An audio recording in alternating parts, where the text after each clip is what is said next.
Bonjour, vendredi 16, samedi 17 et dimanche 18 novembre se tenait au Pradet, dans le Var, l'édition 2012 du salon Le Pradet Gourmand.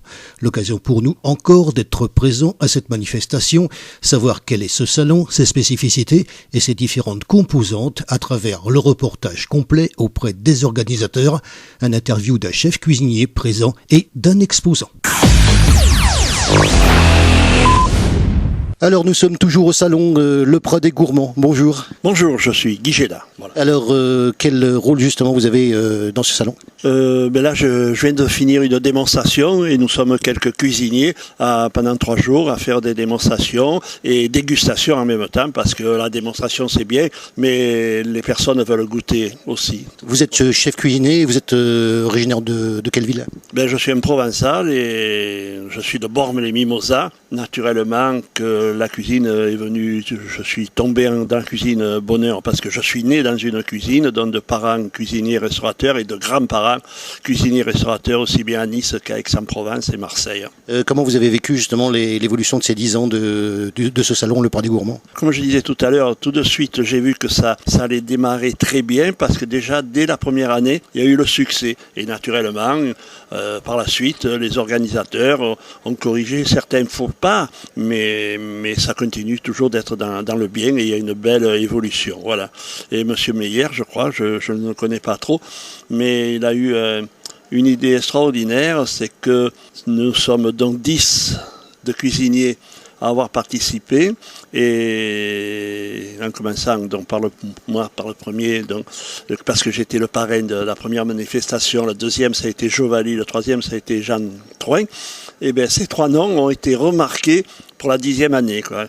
Ils n'ont pas repris, ils n'ont pas nommé jeunes, ils ont mis trois vieux, quoi, presque 3 vieux. Quoi. Mais c'était un truc de remerciement et c'est un geste extraordinaire.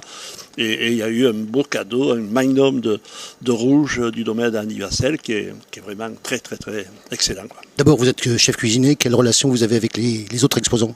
Exposants, je les vois pas trop, quoi. Les relations surtout entre nous, entre cuisiniers. Voilà. Et comme je suis le plus vieux de tous et que je les ai connus très jeunes, il y a une grande amitié entre nous, un grand respect aussi. Donc la jalousie n'existe pas et c'est ce qui me plaît énormément parce que quand je vois quelque chose qui ne me plaît pas, je m'en vais. Quoi.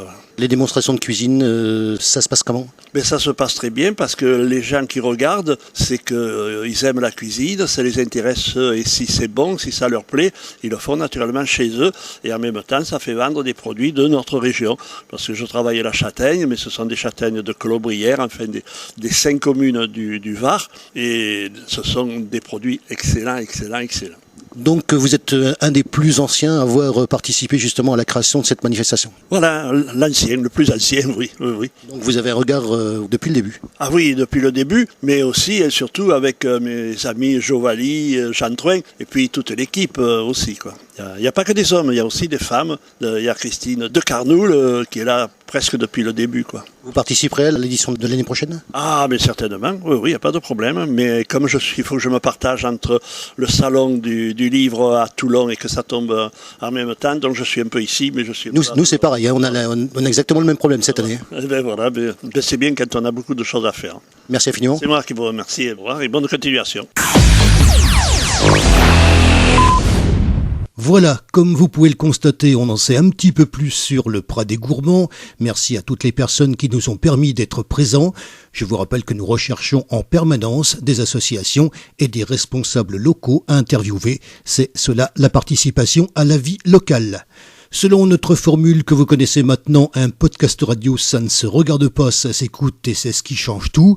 Je vous souhaite une excellente fin de matinée et je vous retrouve très très vite sur KXTC Podcast.